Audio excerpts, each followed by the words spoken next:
you've had this moment before. Standing in front of something you once wanted badly and feeling almost nothing, not relief, not excitement, just a strange, quiet stillness you don't have a name for. The phone rings, once, twice. The screen lights up in the dark, catching a hand that's trembling slightly before you've even seen who's calling. A name appears, your old boss, someone you worked alongside for 4 years, who knew exactly how you took your coffee, the way your face tightened before a deadline, the way you smiled when a project finally landed. You stare at the glow in the dark living room. 3 seconds, 5 seconds, your finger hesitates over the answer button. Hey, there's a new position opening up, the exact one you used to want. We're looking for someone, and your name was the first that came to mind. Would you come back? A simple question. The kind of question your old self would have answered halfway through, cutting off the person asking. That used to be the job you dreamed about. But right now, in the moment the question lands, there's a strange stillness somewhere in your chest. Not the excitement you always imagined you'd feel. Something closer to tired. The kind of tired that sits behind the eyes, not in the legs. Let me think about it for a few days, you say, voice level, giving nothing away of the confusion rising underneath it. You hang up. You sit there in the dark for a while, wondering why you didn't light up with joy, why you didn't immediately say yes. If you've ever had a moment like that, standing in front of something you once wanted desperately and suddenly feeling nothing, you probably didn't say it out loud. It sounded ungrateful, it sounded wrong. It felt like agreeing to something the person on the other end of the line no longer has the right to ask. You don't remember answering the question you were asked. You only remember not saying no. That night, in a restless sleep, you dream of something with no beginning and no end. A cocoon hanging quietly from a branch, trembling very faintly. No one notices it, not even you, standing right there in the dream. You don't understand why the image appeared or what it might be trying to say. That weekend, you go back to your childhood home, your mother having asked you to sort through some old things in your room. The door creaks open, the same desk in the same corner, the same poster, faded with age. The same bed that used to be the only place small enough to hide a whole childhood in. Every night of homework, every fight with your parents, every sleepless night worrying over things that felt enormous at the time. You lie down on reflex in the exact same position from 100 nights long ago, but your feet hang off the edge of the bed by a wide margin. You laugh quietly to yourself. Of course, you grew up a long time ago. But lying there a few minutes longer, something else starts to surface. Harder to name than the simple matter of your feet. It isn't just that your body no longer fits the bed. The way you used to breathe in this room, the way you once felt absolutely safe between these 4 walls. None of it lines up with who you are now. You don't actually miss the room. You miss the kid who once thought this room was enough to hold an entire world. That kid is still in here somewhere, just standing in a room built for someone shorter. You get up, about to step out of the room, when your eyes catch the doorframe, the place where your mother used to pencil in small marks for your height, with the date scribbled hastily beside each one. The last mark stops at age 16. No marks after that. You raise your hand, pressing your palm flat against the frame, level with the top of your head now. Nothing on this doorframe was built to measure this. You just stand there for a moment, then lower your hand and walk out of the room. Longer than a moment, actually. And if you've recently stood somewhere once deeply familiar, an old house, an old city, an old routine, and felt it shrink in some strange way, not because the place itself changed, maybe it isn't the place, Maybe it's something else. You're not sure when it started. When did it happen, though?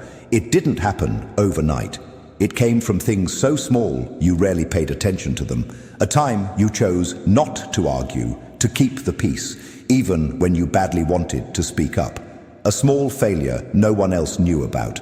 A presentation no one remembers. A relationship that went nowhere. A plan abandoned halfway. And quietly, without naming it at the time, you took something from that failure anyway. A habit you let go of. Maybe the need for constant approval, maybe the need to please others before yourself, released so quietly there was no farewell ceremony for it at all. Each of those small choices, repeated day after day, works like cells, silently changing inside a body that's growing without even realizing it's growing, until one day, the same coat that used to close now leaves a gap at the collar. On the ceiling, just above the headboard, there's a thin crack, no telling how long it's been there. You wonder for a second whether it's been getting longer. The next evening, a group of old friends gets together. The same cafe, the same table by the window where the whole group used to sit for hundreds of nights back in college. The table assigns roles before anyone sits down. You're still the funny one, same style, same timing. A familiar joke lands, everyone laughs. But there's a moment, tiny enough that no one else notices. The joke sounds strained coming out of your own mouth, like the same coat that used to close now leaves a gap at the collar. You can still wear it. It just isn't quite itself anymore. When the bill comes, you reach for it on reflex, playing the role of the one who always pays. The one whose name always came with a job attached to it. Nah, I've got it, a friend laughs, pushing your hand away. You don't even act like that anymore, man. There's no malice in it. The friend just says it without thinking, then moves on to something else right away, but it stays with you. For a second, you don't say anything at all. You don't even act like that anymore. You laugh along, nod, but inside, something stings faintly. Not quite hurt, more like someone reading an old name tag still pinned to your shirt, even though that name once fit you exactly, not so long ago. The conversation moves on, but you notice you're staying quieter than usual, letting others talk, not jumping in to tell stories the way you always used to. Another friend notices, asks, half joking, "Why so quiet tonight? Something up?" "Nothing," you say, and it's true, nothing specific. Under the table, someone catches sight of the shoes you're wearing, the same pair from your school days, kept all these years, through enough Tuesdays to wear a groove into the soul. "Wait, you still have these?"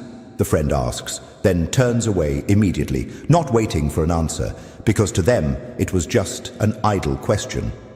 But you look down at your own shoes a moment longer than necessary. They still work fine, still hold their shape. Something just isn't quite right anymore, not because the shoes wore out. These are the one thing here you actually chose.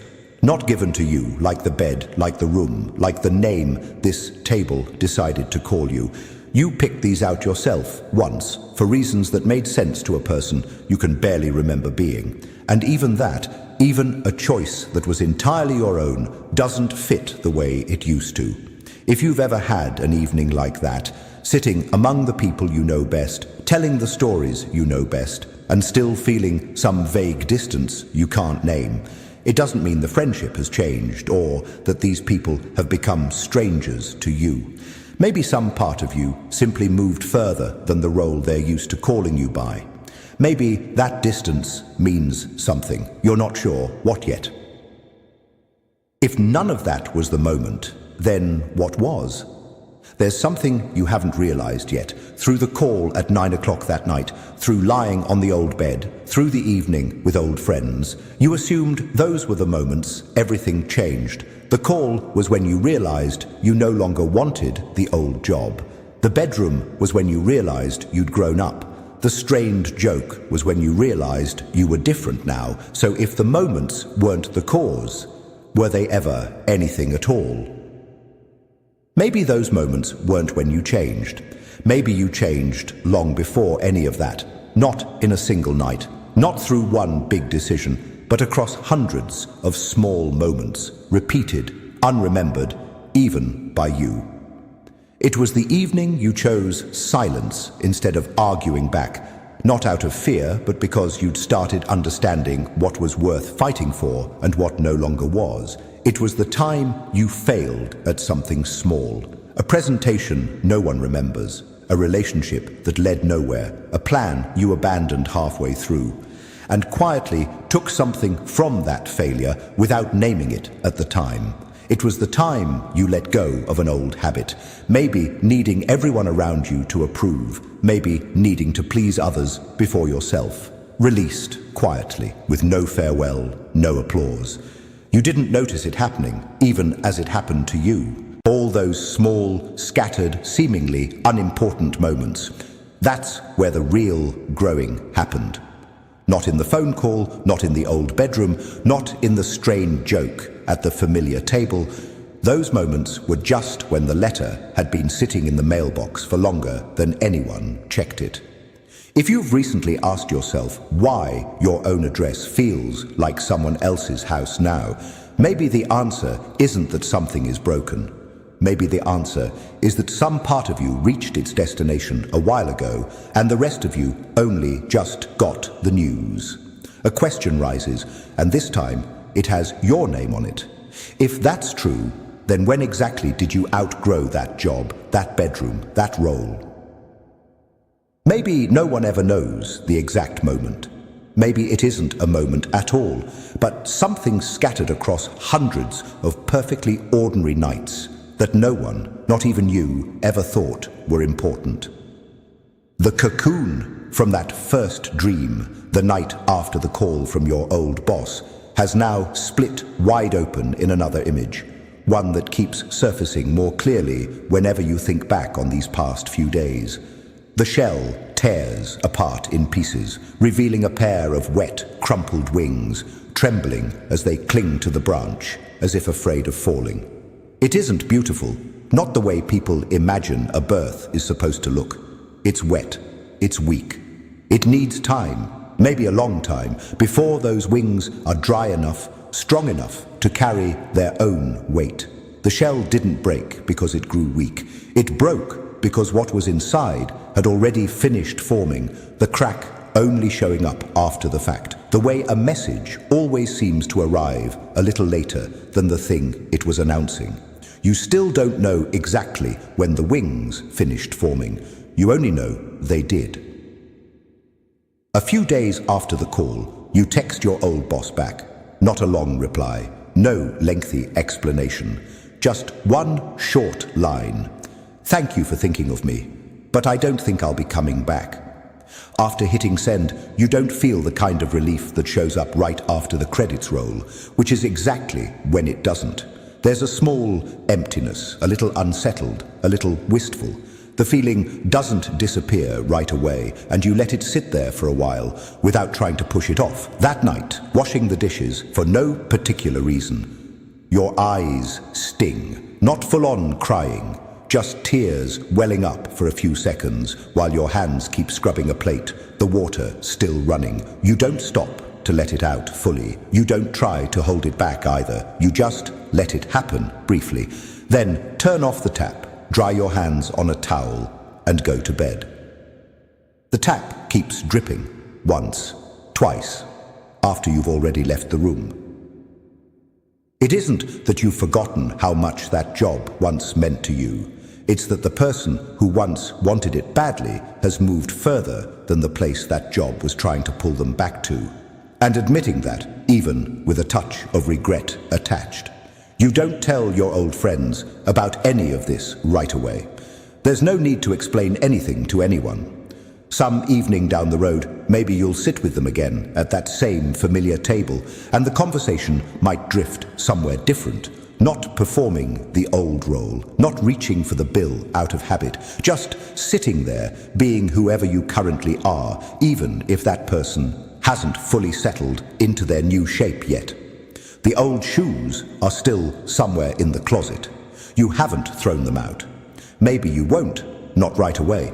Some things don't need to be discarded the moment they stop fitting. They can stay a while longer, the way a photograph stays in a drawer long after the person in it has moved on the branch in the image that keeps replaying in your mind. The empty cocoon hangs there, thin, slightly torn on one side, still catching the wind sometimes, the way a doorbell keeps ringing after everyone's already left the house.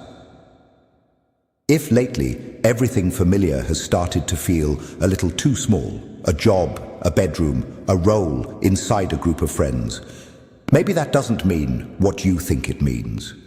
Maybe some part of you has been growing like that for a long time too, through evenings of staying quiet instead of arguing, through small failures no one ever knew about, through habits you released without ever holding a farewell for them, just waiting for the message to arrive at the right time. Maybe that message has already arrived. Maybe it's still on its way.